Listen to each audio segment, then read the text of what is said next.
बदल जाता है। पहले तो हम कुछ और अपनी बुद्धि ज्ञान से सोच रहे थे कि परमेश्वर सोच देता है तो सही विचार को स्थापित करता है, सही विचार को जनरेट करता है और अपने सही विचार को लागू करता है। आत्मिक विचार का आप में उत्पन्न होना, ये इसका सार है।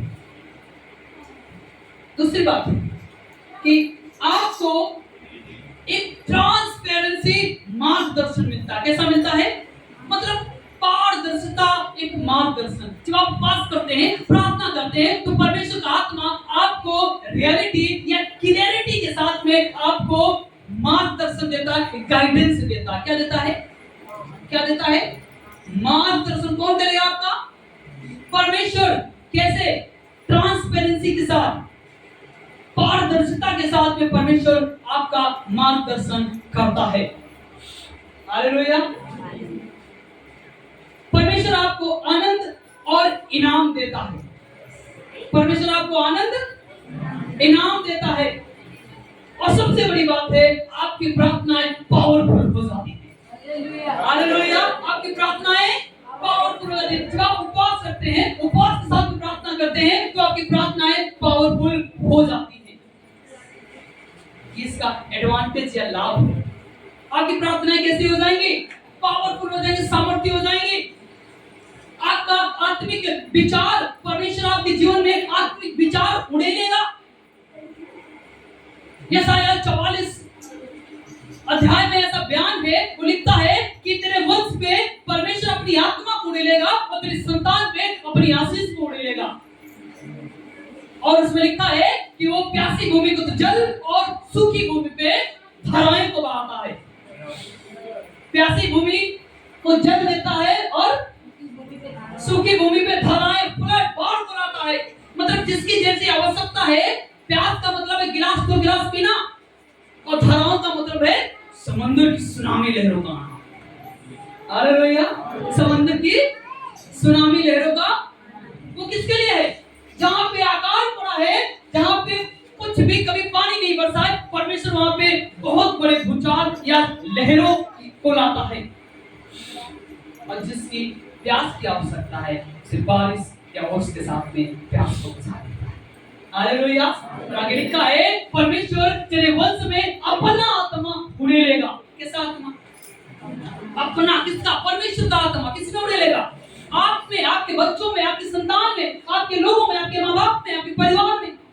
और आगे लिखा है, तेरी संतानें आशीषित होने पाएंगी।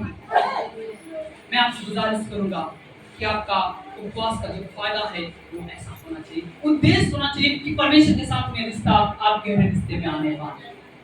हालेलुया। हालेलुया।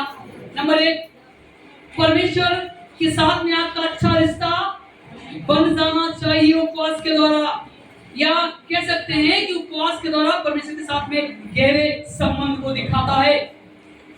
आपके आत्मिक भाव को, आत्मिक विचारों को परमेश्वर आपको देता है।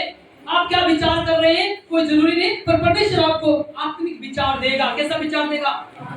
आत्मिक विचार देगा। परमेश्वर आपको पारदर्शिता के साथ में मार्गदर्शन करेगा। क्या करेगा? आपको कंफ्यूजन नहीं होगी। फलाने क्या करेगा समझ नहीं आ रहा, माँ बाप क्या कह रहा समझ नहीं आ रहा, कोई बात नहीं, परमेश्वर कहेगा तो आपको क्या करेगा? समझ में आएगा। क्या करेगा? समझ में आएगा। परमेश्वर क्या कह रहा कि प्रेरितों का काम लिखने वाला कहता है कि जो प्रार्थना कर रहे थे, जो उपवास रख रहे थे, उनसे परमेश्वर का आत्मा आकर बोलता है और कहता है, बरनबास और शाऊल को मेरे लिए लिखा है, पे हाथ रखा गया, प्रार्थना की गई उनके लिए और उन्हें सेवा के लिए शामिल किया गया। हालेलुया।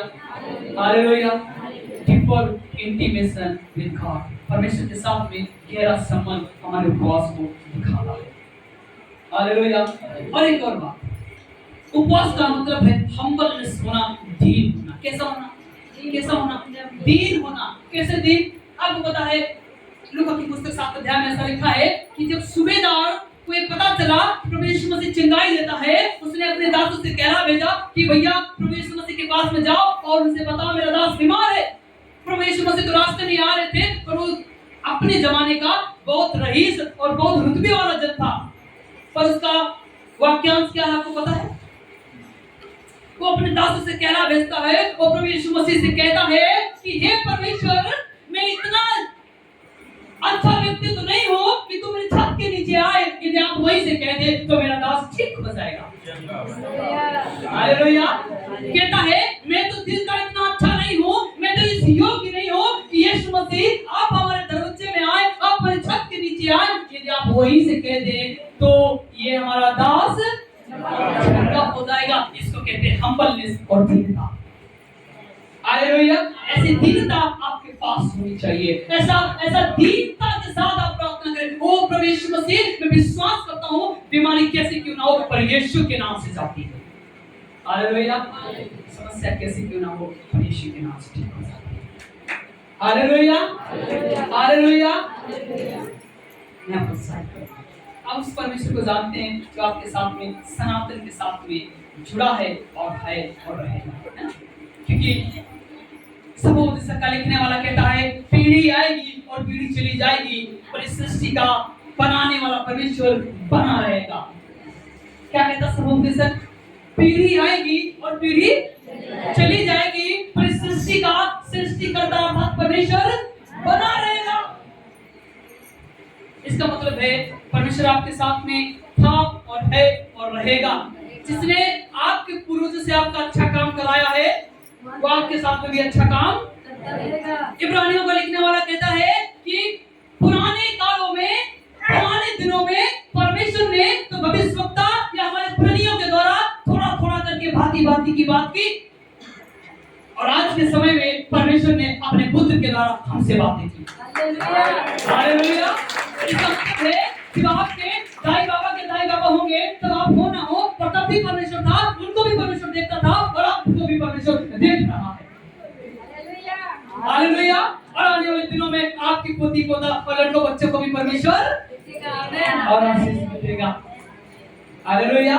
इसका मतलब है परमेश्वर था और परमेश्वर है और परमेश्वर जिसने आपके साथ में अच्छा काम करने के लिए आपको तैयार किया है वो यीशु के आने तक आपसे अच्छा काम कराता रहेगा, पूरा करवाएगा। जरूरी है आप प्रार्थना करें। हालेलुया। हालेलुया। आप प्रार्थना करें और आप अपने आप को प्रार्थना के साथ लागू करें। क्या सुनिएगा, आपको भी परमेश्वर के साथ में गहरे संबंध को स्थापित करना चाहिए। आपको भी परमेश्वर के साथ में गहरे संबंध को स्थापित करना चाहिए। दूसरा लागूकरण क्या है? आप जो उपवास रखें तो उसे उद्देश्य पूर्वक रखिए। कैसे रखें? आपका उपवास कैसा हो? उद्देश्य पूर्वक हो। तीसरा पॉइंट क्या है कि जब आप फास्टिंग रखें, जब आप उपवास रखें तो आपका जो फास्टिंग है, उपवास है, वो पारदर्शिता के साथ संपन्न और साफ होना चाहिए। कैसा होना चाहिए? साफ होना चाहिए। हालेलुया। हालेलुया। जब आप उपवास रखें तो आपका उपवास रखने का एक उद्देश्य होना चाहिए। क्या होना चाहिए? उद्देश्य। मैं आशा करता हूँ कि आज का दिन और आज के दिन से प्रभु आपको बहुत आशीष दे और आज के पूरे सेशन पे, शिक्षा पे प्रभु आपको आशीष दे। God bless you.